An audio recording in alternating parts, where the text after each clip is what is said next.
Now, with us this morning to review the papers are the UK editor of The Big Issue, Paul McNamee, and the entrepreneur, Kate Hardcastle. So welcome back to both of you.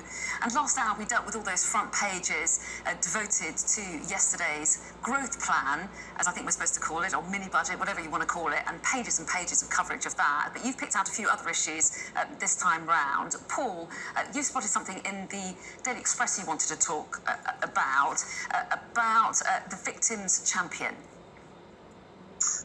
Yes, this is the Victims Commissioner, Dame Vera Baird, who was appointed in 2019 as Commissioner to speak for crime victims in England and Wales. This is a story I'm surprised hasn't been picked up a little more, but I suppose the budget stroke, not a budget, is eating up a lot of space. She quit with a damning letter to the government about their feelings and their feelings to act on other things she'd suggested. In this letter, she condemns a government record of shamefully low charging rates. She talks about a massive and catastrophic backlog in cases, particularly in the Crown Court. And then she talks about a lack of engagement from the top of the government because with the previous Justice Minister, Dominic Raab, although she was in post from 2019, she hadn't met him this year since February. And given where we are, we've seen the QCs, or KCs, I guess as they are now, have been on strike and have explained why it's difficult for them to live because of the changes in a lot of legal aid and also investment from this government. It doesn't really come as a surprise, but it is something we should be very worried about. A lack of investment, the austerity years from 2010, is now coming home to roost.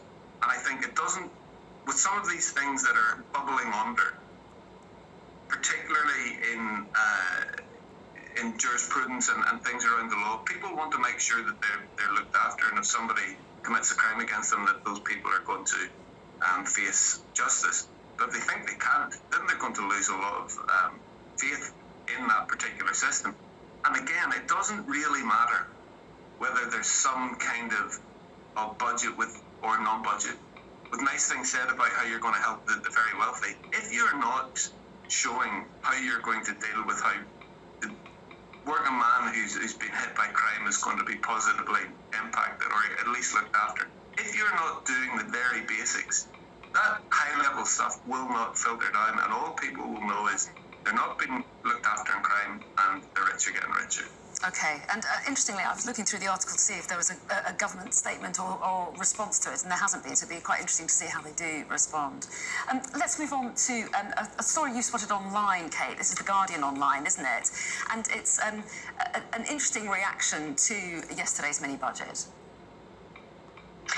Yes, I think it's important that just at the start of this, we have gone through the budget in great detail, but it is certainly a budget where the devil is in the detail. There's a lot we need to learn about how a lot of these promises are going to be achieved financially. And certainly, as we've highlighted, it seems to be celebratory and positive for perhaps those in the business sector and certainly those who sit at the top tier of the economic cycle, but very worrying and concerning and fearful for a lot of others. That said, I think we have a small area that's not been highlighted as much in that we had abolished in 2021 the VAT refund scheme, which was certainly what attracted a lot of tourists to places like the capital in London, where they would come shopping, buy those luxury goods and be dependent on VAT refunds. And that was abolished in 21, which means that we've seen a lot of tourism move to other European countries. I actually believe we possibly at the time then were the only country within Europe that didn't offer those VAT refunds for several years. There's been a long campaign from tourism organisations and certainly places like New West End in London that they wanted that back, and there was an announcement that is coming back now to the suggested tune of £6 billion in additional spend. That's meant to be of 2024, so it's not immediate, but it's something that a lot of British retailers, particularly those in central tourism places, are relieved to hear. It's a small win, but certainly something that seems more positive. Okay, that's interesting.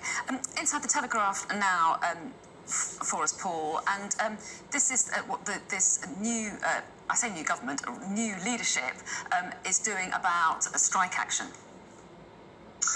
Yes, and it's interesting because the same story is in Telegraph and in The Guardian, and the way that they are presenting this story, I think, reflects the wider schism in where Britain is around both strikes and equitable pay. The Telegraph says plan to limit what they call unacceptable strike action. The Guardian says plan for curbs and strikes will enrage members. And essentially this is because Kwasi Kwarteng has announced that what he plans to do is to ensure that there's a minimum level of trains operating during the proposed strikes that are coming up, and also that unions will be compelled to take any pay offer to members for votes, which I guess is designed to gum up the process that makes it more difficult to take industrial action. And you can see the difference here in language and in tone. The Telegraph talks about how the Chancellor is blaming unions for summer misery.